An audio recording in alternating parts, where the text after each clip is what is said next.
On February 26, 2022, just 2 days after Russian tanks crossed into Ukraine, the United States and the European Union pressed a button they believed would change the global financial order forever. They announced that key Russian banks would be cut off from SWIFT. On paper, it sounded almost clinical. Restrict access to the Society for Worldwide Interbank Financial Telecommunication. In reality, it was closer to detonating a financial nuclear weapon. SWIFT is not a bank. It doesn't hold a single dollar, a single euro, a single ruble. But it does connect around 11,000 banks and financial institutions in more than 200 countries, carrying secure messages that underpin roughly $5 trillion in transactions every day. Think of it as the nervous system of global finance. When Bank A in New York wants to send $1 million to Bank B in Tokyo, the actual money moves through correspondent banks and ledgers. But the instruction, the nerve signal, travels across SWIFT. Bank A authorizes transfer of $1 million to Bank B. Without that message, the muscles don't move. Trade finance stalls. Cross-border payments freeze. The global economy seizes up, not with noise, but with silence. So when the West severed Russia's links to SWIFT, the expectation was simple and brutal. Russian banks would be unable to send or receive international payments. Trade financing would dry up. The ruble would collapse. The Russian economy would implode. Politicians and commentators celebrated the move as the ultimate escalation of sanctions, the final boss of financial warfare. The assumption in Washington, Brussels, and London was clear. Cut a G20 economy out of the world's financial nervous system, and it bleeds out in months.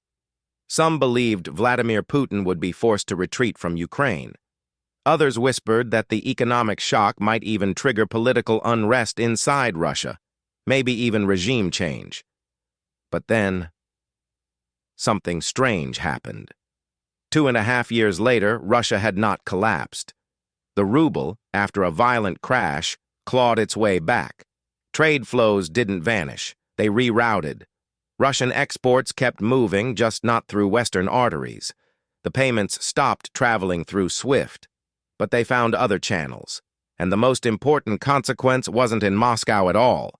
It was in Beijing, Riyadh, New Delhi, Brasilia, Pretoria, and dozens of capitals across the global south, where governments watched the SWIFT weapon deployed against Russia and quietly asked themselves a terrifying question. If they can do this to Russia, what about us? Because for the first time in the modern era, the world saw in real time that access to the global financial system was not a neutral public good. It was a weapon, and that weapon was held primarily by the United States and its allies. If you hold your reserves in dollars, they can be frozen. If your banks rely on SWIFT, they can be cut off. If your economy depends on Western financial plumbing, that plumbing can be shut off overnight. That realization triggered a quiet revolution. Countries began asking themselves, do we accept permanent vulnerability to U.S. financial power? Or do we build alternatives, our own pipes, our own switches, our own backup systems? Most did the rational thing. They started building alternatives. And that's where the story flips. The weapon that was supposed to cripple Russia began eroding something very different. Trust in the dollar-centric system itself. Because this was not the first time a dominant power weaponized the financial infrastructure it controlled. Far from it. Over the last 110 years, the same pattern has appeared again and again. A single country rises to the top. It builds and controls the main financial networks and reserve currency. Then, convinced of its own leverage, it begins to use that system not just for trade, but for punishment. At first it works. Targets suffer. Allies cheer. But then something else begins to happen. The targets search for alternatives. Neutral countries quietly hedge their bets. And the very act of weaponizing the system accelerates its decline. The dominant power believes it has discovered the ultimate form of non-military coercion. In reality, It has just taught the rest of the world a crucial lesson. Never leave your entire financial survival in the hands of one country. That is how reserve currencies die. Not overnight, not with a crash, but with diversification, month after month, year after year.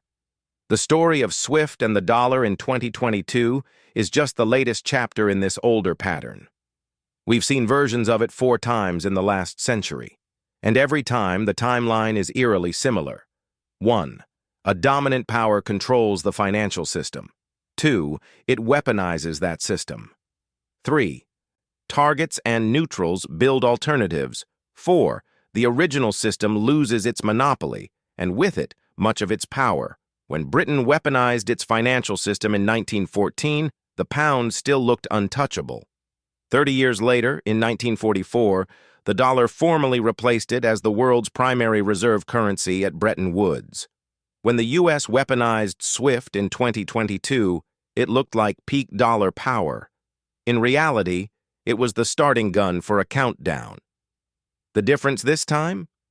Alternatives already exist. Technology moves at digital speed, and financial infrastructure can now be rebuilt in years instead of decades. But before we follow that countdown to its end, we need to understand the tool at the center of it all, SWIFT. What it is, how it works, and how it turned from neutral plumbing into a geopolitical weapon. SWIFT was born in 1973, an era when cross-border payments were slow, messy, and vulnerable to error and fraud. Before SWIFT, banks relied on telex, a clunky, text-based communication system where messages were typed manually, formats differed, and mistakes could be catastrophic. 239 banks from 15 countries came together and asked a simple question. What if we had a single, standardized, secure language for global payments? The answer became SWIFT, a standardized messaging format. Strong security protocols, a centralized network that could route messages between banks worldwide. By 1977, SWIFT carried around 10 million messages a year, a revolution at the time. By 2024, it was handling over 11 billion messages per year, roughly 45 million per day. SWIFT became the quiet backbone of globalization.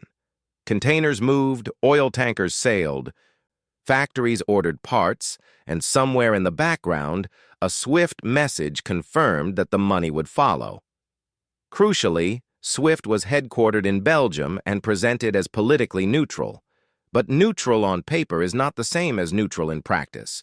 Its board and governing structure are heavily influenced by American and European banks. And because the majority of global trade and finance is still priced and settled in U.S. dollars, the system ultimately runs through New York's correspondent banking network. That gives Washington extraordinary leverage. If the U.S. Treasury decides to sanction a bank, it can be cut off from dollar clearing. If enough pressure is applied, SWIFT can be pushed to disconnect that bank or that country from the network entirely. In a world where most international trade and reserves are still dollar-based, being cut off from SWIFT doesn't just mean technical difficulty, it means economic suffocation. We saw this clearly long before Russia. In 2012, under pressure from the United States, SWIFT disconnected major Iranian banks from its network. The results were brutal. Iran's oil buyers struggled to pay. Exports plunged. The economy contracted by roughly 9%. Inflation surged into the mid-40% range. Inside Iran, the sanctions felt like an invisible blockade. No ships offloaded U.S. Marines, no planes dropped bombs, but the effect on daily life was unmistakable. Businesses closed, savings evaporated. The national currency withered. From Washington's vantage point, it was proof of concept. The SWIFT weapon worked. The economic pain helped push Tehran to the negotiating table, contributing to the 2015 nuclear deal. In the language of foreign policy, this was labeled a success. But while the West celebrated the tactical victory, Tehran was busy studying the strategic lesson. Iran began constructing workarounds, alternative payment channels, barter deals where oil was exchanged for goods. limited use of cryptocurrency, growing non-dollar trade with countries like China, Russia, and Turkey. So when sanctions were reimposed in 2018, they still hurt. But Iran was less exposed than before. The dependency on SWIFT and the dollar had already started to shrink. That was a warning sign the West largely ignored. Because 2012 was still just Iran, a mid-sized economy heavily sanctioned outside the Western sphere. The real test came a decade later, against a very different kind of target. In 2022, the weapon was aimed at Russia, the world's 11th largest economy, a major exporter of oil, gas, wheat, and metals, a nuclear power, a permanent member of the UN Security Council. Cutting a country like that off from SWIFT was no longer a narrow sanction. It was a signal sent to the entire international system. Access to global finance is conditional on staying in Washington's good graces. If you anger the United States badly enough, your reserves can be frozen. Your banks can be excluded. Your economy can be strangled without a single shot fired. That message echoed far beyond Moscow. In Beijing, policymakers thought about Taiwan. In Riyadh, they thought about oil policy. In New Delhi, about borders and alliances. In Brasilia, about autonomy. In capitals across Africa and Southeast Asia, leaders quietly recalculated their exposure. The choice became existential. Option 1. Accept permanent vulnerability to one country's political decisions. Option 2. Spend the next decade building escape routes. Most chose option 2, and that is the moment when the SWIFT weapon began to backfire. Because the more effectively you use a financial weapon, the more loudly you broadcast the risk of dependence. The more dramatic the sanctions, the more urgent the search for alternatives. This is not new. It has happened before, 4 times in the last century. Every time the sequence looks almost identical. 1. The dominant power builds and controls the key financial infrastructure. 2. It starts using that infrastructure to punish enemies. 3. Targets adapt and innovate. 4. Neutral states hedge and diversify. 5. The original system gradually loses its centrality. To understand where the dollar is heading after 2022, we need to look back at those earlier cases, starting with Britain in World War I. In the summer of 1914, on the eve of World War I, the global financial landscape looked as stable and permanent as stone. The British pound was the unquestioned reserve currency of the world. The City of London was the beating heart of global finance, the place where empires settled their accounts. Roughly 2/3 of the world's international reserves were held in sterling. If you were a government, a shipping company, an energy trader, you parked your wealth in London. You assumed one thing above all: my money is safe here, no matter what happens politically. War was for soldiers and generals. Finance, in theory, floated above the battlefield, governed by contracts, trust, and continuity. But when World War I erupted in August 1914, Britain quietly crossed a line that had been respected for generations. Parliament passed the Trading with the Enemy Act. Under this law, Britain could freeze or seize assets belonging to citizens and companies of enemy states, especially Germany. Overnight, German businesses, ships, bank accounts, and properties scattered across the British Empire were no longer untouchable. They were targets. For German companies, the shock was immediate and severe. Assets abroad were seized or frozen. Access to London's deep capital markets vanished. Trade finance through British banks collapsed. From a narrow wartime perspective, this looked like a masterstroke. Germany lost access to the premier financial center of its age. The economic pressure was real. But something more subtle began to happen in the background. Neutral countries were watching. If Britain could seize German assets today, what about their assets tomorrow in some future crisis for reasons they couldn't control? If your reserves sat in London, they now came with fine print, safe, as long as Britain approves of your politics. So, slowly but decisively, neutral nations began to diversify. They increased gold holdings, money that could not be frozen by a foreign government. They opened accounts in New York, Paris, and other rising financial centers, diluting their dependence on London. The United States, still emerging as a financial powerhouse, benefited the most. New York's banks began absorbing business that once defaulted to London by habit. By 1920, U.S. gold reserves had surpassed Britain's. By the mid-1920s, New York rivaled London as a global hub of capital. And in 1944, as World War II neared its end, the world gathered at Bretton Woods. There, the shift that had been quietly underway for decades became official. The U.S. dollar replaced the pound as the world's primary reserve currency. Britain's decision in 1914 to weaponize its financial system against Germany did not destroy the pound overnight, but it marked the beginning of a 30-year slide from undisputed dominance to permanent second place. The pattern was set: control the system, weaponize it, watch others slowly exit. Fast forward to 1979. The financial capital has shifted from London to New York. The dollar is now what sterling once was, the anchor of global reserves. And once again, a political crisis becomes a test of how far a superpower will go in using its financial infrastructure as a weapon. In November 1979, Iranian revolutionaries stormed the U.S. Embassy in Tehran and took American diplomats hostage. The images shocked the world. Burning flags, seized compounds, blindfolded embassy staff. In Washington, the pressure to respond was enormous. President Jimmy Carter chose a tool that didn't require a single soldier: money. He ordered the largest asset freeze in history at that time, roughly $12 billion of Iranian assets held in the U.S., about $8 billion in bank deposits, and $4 billion in other financial instruments. No bombs, no missiles, just signatures, memos, and instructions sent through the very banking system Iran had once trusted.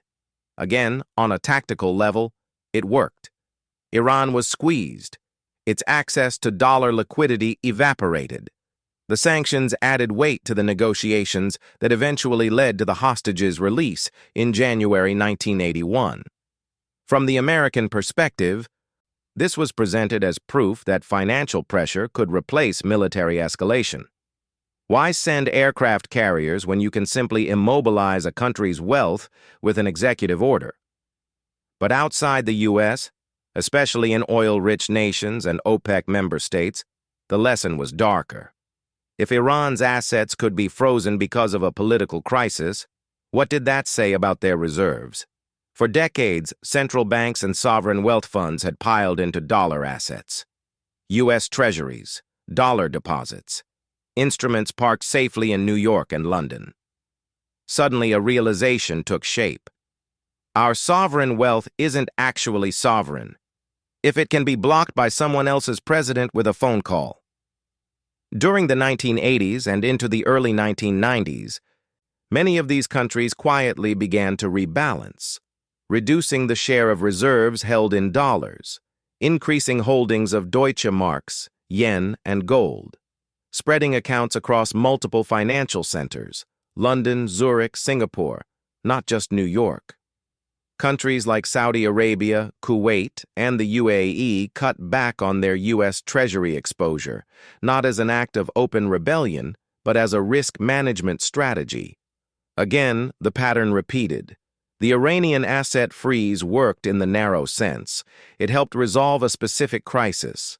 But strategically, it sent a message to every government on Earth. Dollar reserves can be turned into a pressure point. Trust was dented. The diversification away from the dollar was slow, almost invisible year to year. But over time, it became a steady current underneath the surface of the global system. The United States gained short-term leverage over Iran, but bit by bit, over the following decades, it lost a fraction of the unconditional trust that had underpinned dollar hegemony. Then came the post-Cold War era, a time that many in Washington assumed would be a unipolar moment, an age of uncontested American dominance. But even in this period, the logic of financial weaponization continued to evolve. In 2014, Russia annexed Crimea, crossing a red line for the West. The American response was again financial, but this time more calibrated. Sanctions on Russian officials, restrictions on selected banks and companies, limits on access to U.S. capital markets. Crucially, though, Russia was not cut off from SWIFT. The message was, we can hurt you, but we're not going nuclear yet. That half measure turned out to be a critical miscalculation, because those targeted sanctions did two things at once. One, they signaled clearly that Russia's position in the dollar system was politically conditional. Two, they gave Moscow time, years of time, to prepare for the day when the full weapon might be used. From 2014 to 2022, Russia didn't just complain about sanctions in speeches. It restructured its financial foundations. Moscow slashed its holdings of U.S. treasuries from around $130 billion in 2013 to almost nothing by 2020, doubled its gold reserves, building a fortress of non-sanctionable wealth, developed SPFS, its own domestic version of SWIFT, for ruble-based messaging inside Russia, expanded trade deals with China, India, and others that allowed settlements in rubles, yuan, and rupees, bypassing the dollar when possible. Russian officials, including Vladimir Putin, openly described the dollar as a weapon and dollar assets as unsafe. Many Western analysts treated this as political theater. Russia is too integrated into the global financial system, they said. They can't actually decouple. But behind the rhetoric, Russia was quietly building an escape hatch. So when tanks rolled into Ukraine in 2022 and the US and EU finally deployed the nuclear option, cutting major Russian banks from SWIFT and freezing around $300 billion in Russian central bank reserves, something unexpected happened. The crisis hit hard. The ruble fell. Markets panicked. Russians lined up at ATMs. But the system didn't collapse, because for 8 years, Russia had been rehearsing for this moment. The 2014 sanctions had partially worked in slowing growth, scaring off foreign capital, and weakening Russia's long-term prospects. But they had also given Moscow a gift: time and motivation to build alternatives. If the U.S. had done nothing in 2014, Russia might have remained fully plugged into the dollar system, vulnerable to sudden disconnection. If the U.S. had gone all the way then, imposing a full SWIFT cutoff immediately, Moscow would have been shocked before it had defensive tools in place. Instead, Washington chose the middle path. Enough pressure to signal intent, not enough to stop preparation. Strategically, that was the worst of both worlds. By the time 2022 arrived, Russia was not an unprepared victim of financial warfare. It was a test case. Can a major economy survive being cut off from SWIFT and having hundreds of billions in reserves frozen? The answer, as we now know, was yes, with pain, but yes. And that answer changed everything for the rest of the world. In 1914, Britain taught the world that reserves in London could be seized. In 1979, America taught the world that reserves in dollars could be frozen. In 2014, it taught Russia to prepare. In 2022, it showed everyone, from China to Saudi Arabia, that preparation works. The financial weapon still seemed powerful, but its mystique was gone. It could hurt, but not necessarily control. And that leads us to the full deployment of the weapon in 2022, and the 5-stage pattern of backfire that began unfolding in real time. To understand how the 2022 sanctions set off a chain reaction that is still reshaping the world economy, we need to map the 5-stage pattern that always emerges when a dominant power weaponizes its financial system. This pattern isn't theoretical, it's historical, and it has played out, almost identically, 4 times in the past century. In 2022, the United States believed it was demonstrating maximum leverage. In reality, It was initiating stage one of its own long-term decline, the same way Britain unwittingly did in 1914. Let's break down the pattern clearly, because once you understand it, the next 20 years of geopolitics become shockingly predictable. Stage 1. The dominant power controls the payment system, 1973-2022, for SWIFT and the US dollar. For nearly 5 decades, the architecture of global payments was quietly dominated by the United States, not because SWIFT was an American institution, it's headquartered in Belgium, but because global dollar clearing flows through New York. Here's what that means. Most international trade, oil, metals, grain, semiconductors, is priced in US dollars. To settle dollar transactions, banks must interact with New York correspondent banks. SWIFT, which transmits payment instructions, becomes ineffective if you can't settle through the dollar system. It's like owning the road and the traffic lights. SWIFT is the road. The dollar is the electricity that powers the lights. New York is the power station. The U.S. Treasury Department has the authority to sanction banks, individuals, or entire nations, the ability to block access to the clearing system, de facto influence over SWIFT through political and regulatory pressure. This arrangement gave the U.S. an unprecedented form of non-military power, the ability to punish rivals without firing a shot. And after 9/11, that power expanded dramatically. Sanctions weren't rare, they became routine. First used against terrorists and money launderers, then against rogue states like Iran and North Korea, then more broadly against Russia after 2014, then deployed at full scale in 2022. In Washington, sanctions became the foreign policy equivalent of antibiotics, prescribed for almost everything. And like antibiotics, overuse breeds resistance. Stage 2, the dominant power, weaponizes the system, culminates in the 2022 Russia sanctions. By February 2022, the US and EU had normalized financial warfare. The Russian invasion of Ukraine triggered the largest financial strike in modern history. Major Russian banks were cut off from SWIFT. $300 billion of Russian central bank reserves were frozen. Foreign assets belonging to oligarchs were seized. Airspace, ports, and payment networks were closed. This was the financial nuclear option, the culmination of 2 decades of escalating sanctions. Western media framed it as decisive. The ruble will collapse. The Russian economy is finished. Putin cannot survive this. But 2 things happened that Western analysts didn't expect. 1. Russia absorbed the shock more effectively than predicted. 2. The rest of the world watched and panicked, because the message was no longer just, "We will punish Russia." The real message was, "We can punish anyone instantly." Suddenly, every country outside the US-EU security umbrella had a strategic nightmare to confront. If your reserves are in dollars, they can be frozen. If your banks rely on SWIFT, they can be severed. If your economy depends on Western finance, it can be strangled. For nations with independent foreign policies, China, India, Brazil, Saudi Arabia, Turkey, South Africa, Indonesia, Argentina, this was a turning point. The world realized that the US wasn't just enforcing rules, it was defining them, and it could change those definitions whenever politically necessary. That moment triggered Stage 3. Stage 3, the target builds alternatives. Russia becomes the test case.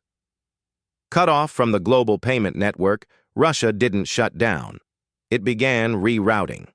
This was only possible because of the preparation that began in 2014. Between 2014 and 2022, Russia did what most nations never do: prepare for a financial apocalypse. After the SWIFT cutoff, Russia immediately 1. Expanded SPFS.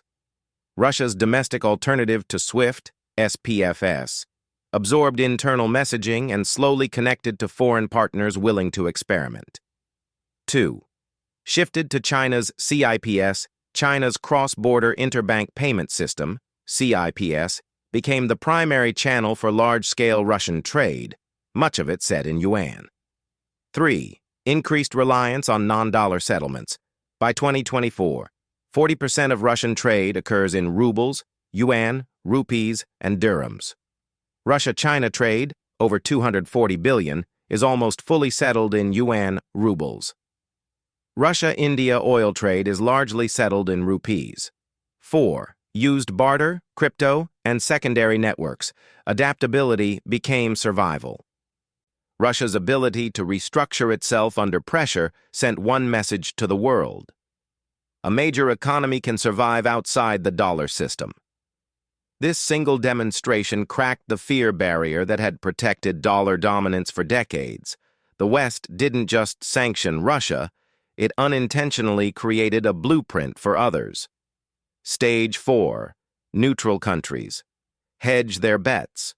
This is the stage we are in right now. This is the most important stage, because it's not about the sanctioned country, it's about everyone else.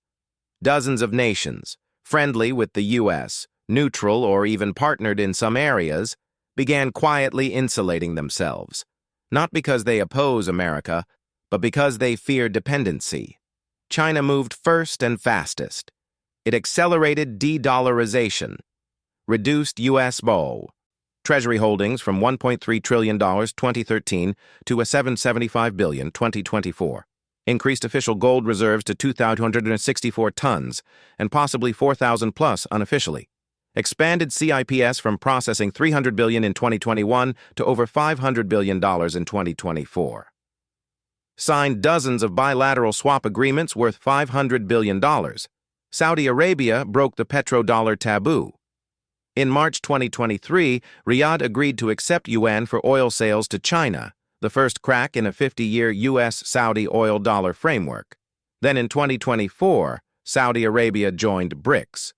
The UAE began settling trade with India in rupees and dirhams, a historic shift in Gulf financial architecture. India increased non-dollar trade sharply, especially for discounted Russian oil. BRICS expanded and deepened integration, from 5 members to 9, representing 45% of global population, 36% of GDP, 42% of oil production. They're openly discussing a commodity-backed common currency. Even America's closest allies hedged. Europe built Instex, initially for Iran, but expandable. Japan increased yuan holdings. South Korea quietly diversified. More than 50 central banks are now testing digital currencies, non-dollar trade, and alternative messaging systems. Not because they're anti-American, because they're anti-vulnerability. Stage 5. The weapon loses power. The stage we are approaching. Here is the uncomfortable truth. The more often a financial weapon is used, the less effective it becomes. The U.S. used sanctions routinely from 2001-2022. Then it deployed the full SWIFT weapon in 2022. Now, the magic is gone. Everyone has seen the trick. Everyone has prepared the countermeasures. Dollar share of reserves is falling from 71%, 1999, 58%, 2024. Dollar share of global trade settlement is falling from 73%, 2022, 58%, 2024.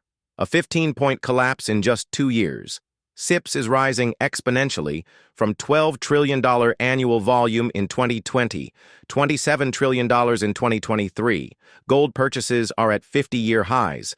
Central banks buying 1,000-plus tons annually for 3 years running, levels seen only before major monetary resets. Petrodollar monopoly is broken.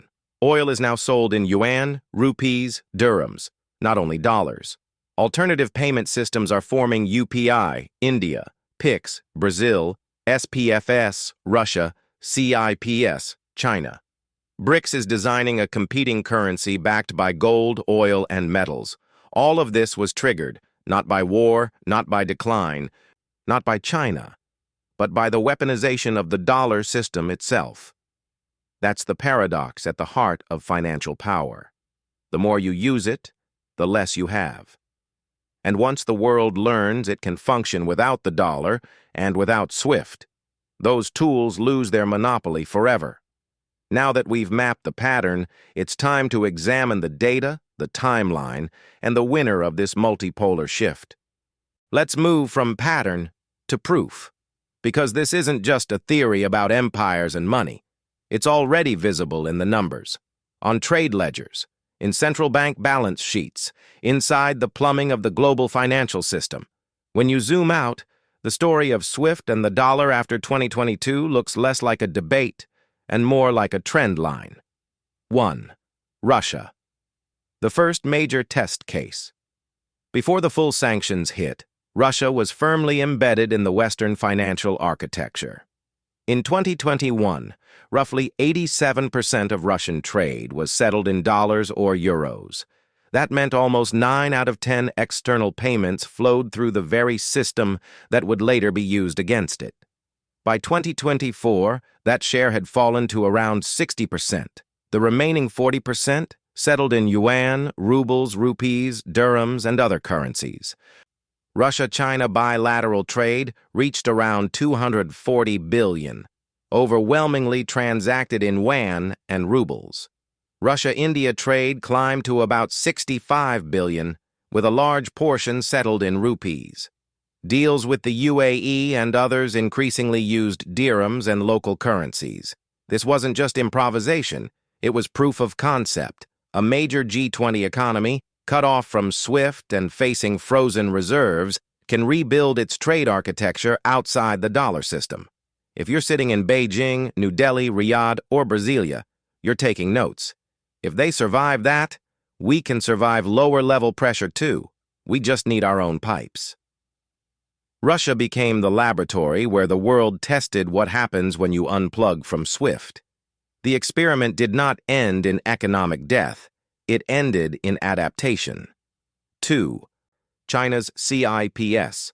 The shadow network grows. If SWIFT is the nervous system of the Western-led financial world, China's CIPS, the cross-border interbank payment system, is the emerging nervous system of an alternative world. In 2020, CIPS processed roughly $12 trillion in payments. By 2023, that volume had more than doubled to about $27 trillion. CIPS now connects over 1,400 financial institutions in more than 100 countries, settling payments in yuan. It doesn't need to replace SWIFT outright. It only needs to be good enough for countries that fear being cut off from Western systems. Think of it as building a second internet. The first remains larger, but the existence of the second means no one controls everything anymore. CIPS is not just a technical system. It's a strategic insurance policy for China, for Russia, for any country that wants an alternative path for its payments to travel. 3. Central banks are quietly fleeing into gold. When trust in fiat systems erodes, slowly, invisibly, the oldest form of money begins to shine again. Gold. Central banks around the world have been on a buying spree. 2022, 136 tons purchased. 2023, similar levels, surpassing 1,000 tons again. 2024, once more, over 1,000 tons. 3 straight years of 1,000-ton buying is something we've only seen in the 1960s and 1970s, right before Bretton Woods collapsed and the world shifted to pure fiat. Who's buying? China, Russia, Turkey, India, Poland, Singapore, smaller states in Eastern Europe, Asia, and the Middle East. They're not buying gold for nostalgia. They're buying it because of one simple fact. Gold can't be sanctioned, frozen, or digitally erased with a keystroke.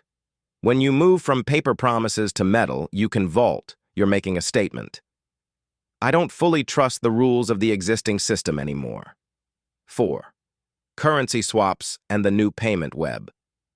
Alongside gold, another architecture has been spreading quietly. Bilateral currency swap lines. These agreements allow central banks to lend each other local currency directly, bypassing the need to use dollars as an intermediary. China now has swap lines with 40-plus countries, totaling around $500 billion. Russia has swaps with China, India, and Iran. India has swap arrangements with the UAE, Japan, and others. Brazil and Argentina have discussed a shared trade currency to reduce dollar dependence. ASEAN nations are piloting local currency settlement for intra-regional trade. You can think of this as a new web of direct lines, crisscrossing the global south and Eurasia, designed specifically so that trade doesn't need to pass through New York. The effect is subtle but profound. Where once almost everything cleared in dollars, now more and more trade clears in local currencies, or in yuan, in rupees, in dirhams, in reals. Each new line is a small cut in the fabric of dollar centrality. Individually, they look minor. Together, they form a parallel ecosystem. 5. The petrodollar monopoly has cracked. For half a century, one of the pillars of dollar dominance was the petrodollar system, a deal where oil exports, especially from Saudi Arabia, were priced and settled exclusively in U.S. dollars. This arrangement had two massive effects. 1. It created constant global demand for dollars. 2. It forced countries to hold dollar reserves to ensure access to energy. But between 2023 and 2024, that monopoly finally began to break. Saudi Arabia agreed to accept yuan for oil exports to China. Russia sold oil to India in rupees.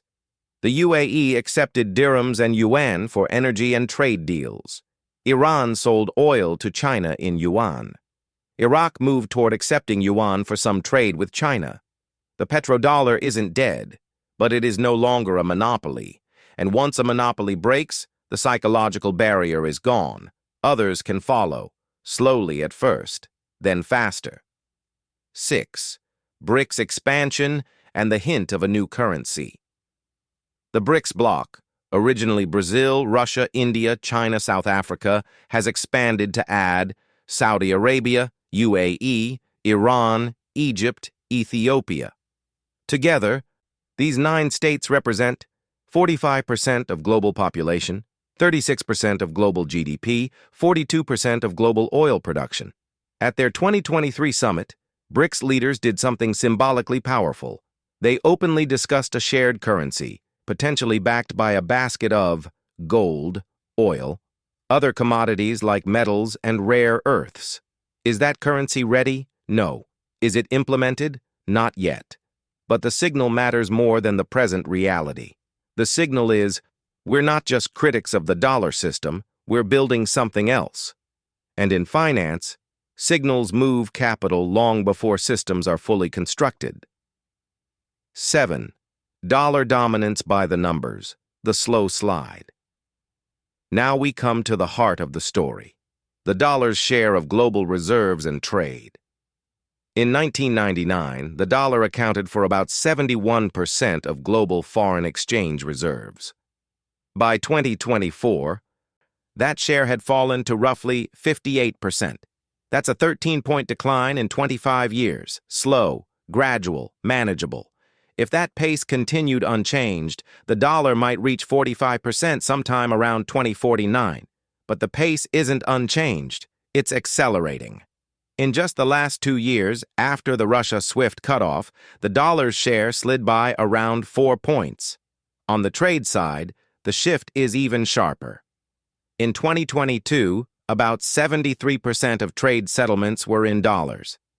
By 2024, that had fallen to around 58%. A 15-point contraction in 2 years is not a gentle evolution. It's a rapid repricing of risk. Meanwhile, systems like SEPs, UPI, PIX, and others are scaling exponentially. This is what the end of a monopoly looks like. Not a crash, but a crowding of alternatives. 8. The timeline. How long does the dollar have? To estimate the future, we return to the past. Britain weaponized its financial system in 1914. By 1944, at Bretton Woods, the pound had been formally displaced by the dollar as the primary reserve currency. Roughly 30 years from weaponization, replacement. But Britain was weakened by 2 world wars and catastrophic physical destruction. The U.S. today is not in that position. Its economy remains the largest in the world. It has deep markets and unmatched military reach, so the decline will likely be slower than Britain's militarily, but potentially faster financially, because alternative systems, CAPs, SPFS, digital currencies, already exist. Technology allows payment networks to scale in years, not decades. If we take 2022, the year of the Russia SWIFT cutoff and the $300 billion reserve freeze, as the moment financial weaponization reached its peak, and we overlay the British pattern, we get a ballpark, 15 to 25 years from 2022. That places the erosion of clear dollar dominance somewhere between 2037 and 2047. Not an end to the dollar, an end to its hegemony. From 58% of reserves today down to maybe 35–40% by 2040, still the largest single share. No longer the unquestioned center. The rest is divided among the euro, the yen, the yuan, gold, and other stores of value, a multipolar currency world. And remember, the dollar took 25 years to lose 13 points of reserve share, 1999–2024. If the last 2 years' acceleration continues or intensifies, we could hit 45% as early as the mid-2030s. That's not centuries, that's 1 or 2 decades, within the lifetime of the people making policy today. 9. What happens when the free lunch ends? Right now, the United States enjoys a privilege no other country has at scale. It can run enormous budget and trade deficits, and the world still lines up to buy its debt. Why? Because the world needs dollars for trade invoices, for reserves, for financial contracts. Foreign governments, funds, and corporations hold trillions in U.S. treasuries, not primarily because they love American fiscal policy, but because they need a liquid, deep, dollar-denominated asset.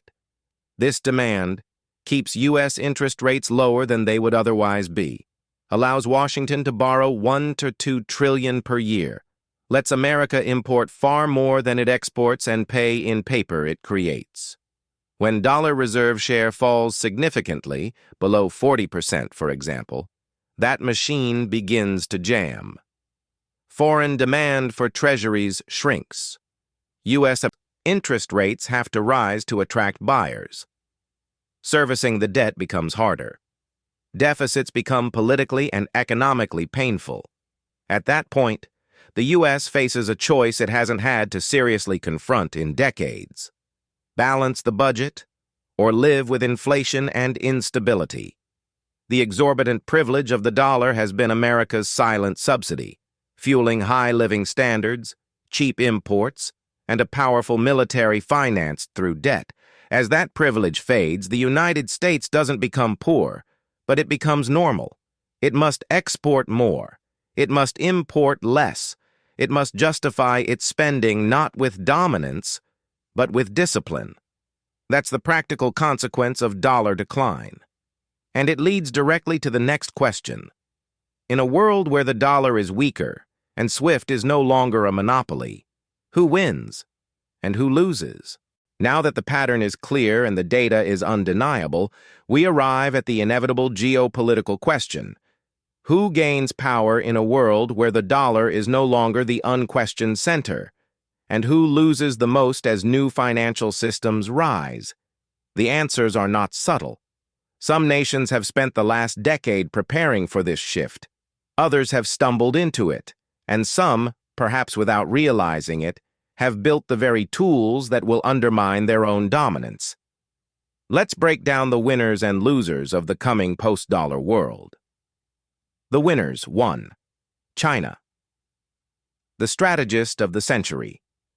No country benefits more from America's financial overreach than China.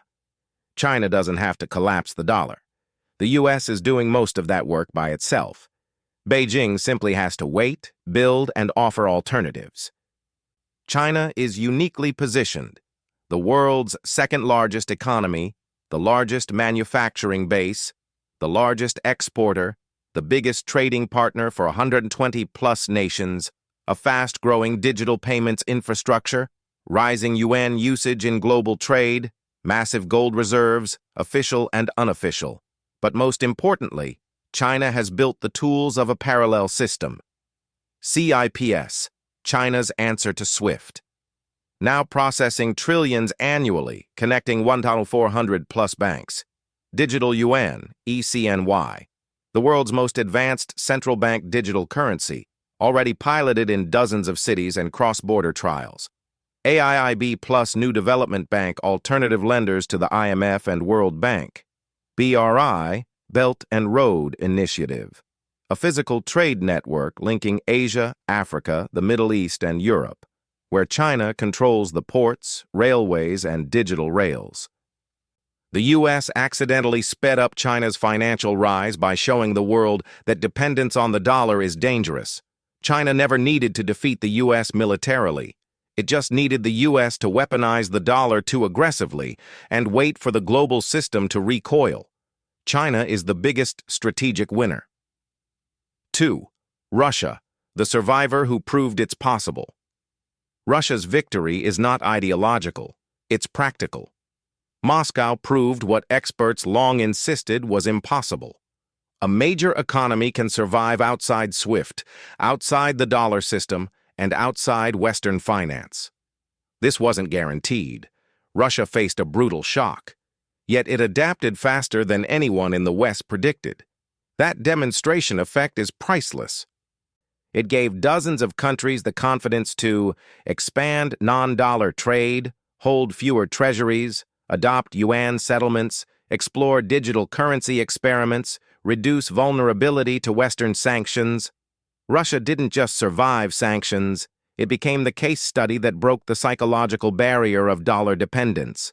Its new partnerships with China, India, Iran, the Gulf, Africa are stronger than before. Russia is now an anchor of an alternative financial bloc. 3. BRICS nations, the rising coalition. Originally dismissed as a symbolic acronym, BRICS, Brazil, Russia, India, China, South Africa, has evolved into a genuine counterweight to the G7. With the expansion to include Saudi Arabia, UAE, Iran, Egypt, Ethiopia.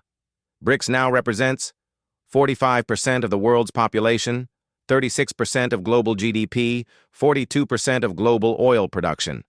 These are not fringe economies. They are middle and upper middle powers gaining leverage because the world is no longer dominated by a single currency. Within BRICS, India buys Russian oil in rupees. UAE trades with India in dirhams. Brazil and China settle in yuan. Saudi Arabia cooperates with China on energy payments. Iran plugs into CIPS to avoid sanctions. The new BRICS currency, backed by commodities, may take time, but the trend is unmistakable. BRICS is becoming the institutional home of the non-dollar world. 4. Gold and commodities, the return of hard money. When trust in fiat systems fades, nations return to fundamentals. Gold is now the most purchased reserve asset by central banks globally. Why? Because gold can't be frozen, can't be sanctioned, isn't controlled by another government, has been a store of value for 5,000 years. In a world of geopolitical uncertainty, gold becomes political insurance. The same is happening with critical commodities. Oil, natural gas, rare earth metals, copper, lithium. These assets, once priced almost exclusively in dollars, are increasingly traded in local currencies or yuan. The shift is slow but consistent. 5. Alternative payment systems, the new architecture. A fragmented world needs new pipes. And they're being built everywhere. CIPS, China, SPFs, Russia, UPI, India, PIX, Brazil, SAMA systems, Saudi Arabia. Blockchain-based settlement platforms, digital currencies, CBDCs. These systems don't have to surpass SWIFT individually. They just need to be interoperable. Over time, they'll form a mesh network where trade routes avoid Western-controlled bottlenecks. The winners are the countries that build these alternative rails, and the ones that can switch between systems with ease. The losers won. The United States, from hegemon to normal country. The U.S. does not collapse. Its economy remains huge. Its innovation remains world-class. Its military unmatched. But it loses something it has enjoyed for nearly 80 years, the privilege of unlimited, cheap borrowing fueled by global dollar demand. That loss leads to real consequences. Higher interest rates over time, harder deficits to finance, slower growth, a need to reduce military spending, a painful shift from consumption to production. America becomes normal. Still powerful, but not the financial center of gravity. The end of dollar hegemony is the end of free lunch economics. 2. Europe, the quiet co-loser. Europe followed Washington's lead and fully committed to the Russia sanctions, cutting Russia off from SWIFT, freezing Russian reserves, severing energy links built over decades. This decision tied Europe's economic destiny to America's, not to its own sovereign calculation. Europe didn't build alternatives. It didn't create an independent payment network. It didn't push the euro as a true reserve rival. Now, the euro will not replace the dollar. The yuan is rising faster. Europe is becoming an economic follower, not a leader. Europe's financial sovereignty weakened, not because of China or Russia, but because of strategic dependence. 3. SWIFT, the fading giant. SWIFT will not vanish, but the days of its monopoly are over. When more trade flows through SIPs, SPFS, UPI, and digital corridors, SWIFT becomes one system among many. Rather than the system, its influence and its centrality will gradually diminish. SWIFT was designed for a globalized world, but the world is becoming regional, fragmented, and multipolar. 4. Dollar-based savers and investors. The invisible loss. Most people don't see it yet, but a slow erosion of dollar value is already underway. A world with lower demand for dollars means higher domestic inflation, lower purchasing power, treasuries with negative real returns, savings quietly losing value year after year. This isn't hyperinflation. It's a slow bleed, 5 to 10% annual erosion relative to other currencies and to gold. People feel poorer without understanding why. 5. American consumers, a lifestyle under pressure. The United States imports far more than it exports, about $800 billion more per year. This imbalance has been sustainable only because the world needs dollars. As that need declines, imports become more expensive. Everyday products rise in price. Living standards adjust downward. The U.S. must produce more and consume less. The era of cheap Chinese goods, cheap foreign oil, and cheap everything is ending. This is the true cost of losing reserve dominance. So where are we now? We are living in Stage 4, Stage 5 of the historical pattern. Stage 1, U.S. controls the system. Stage 2, U.S. weaponizes it. Stage 3, Russia and others build alternatives. Stage 4, neutral countries hedge. Stage 5, the weapon loses power. Stage 5 has just begun. By 2030, dollar reserve share will likely hit 50%. By 2040, closer to a 40%. A multipolar currency world, a weaker U.S., a stronger China, a more assertive global South, a fragmented financial network. The end of Western financial monopoly. The lesson for history. What happened in February 2022 will be remembered the way historians remember 1914, not the beginning of a war, but the beginning of a financial countdown. Because every time a dominant power weaponizes the system it built, it exposes the vulnerability of everyone depending on that system. And once they see the weapon, they build alternatives. And once alternatives exist, the monopoly ends, not with a crash, not with a bang, but with diversification. That is how financial empires fall. The pound fell that way. The dollar is now following the same trajectory. The final word. The U.S. believed SWIFT was its strongest weapon, but it turned out to be the trigger for its own decline. China didn't defeat the dollar. Russia didn't defeat the dollar.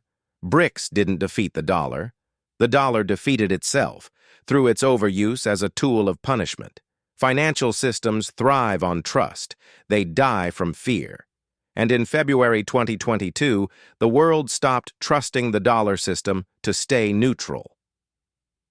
That was the turning point. That was the day dollar dominance began to unravel. 20 years from now, historians will write, "This was the moment the post-dollar world began." And they will point to SWIFT, the weapon that worked once, but never again.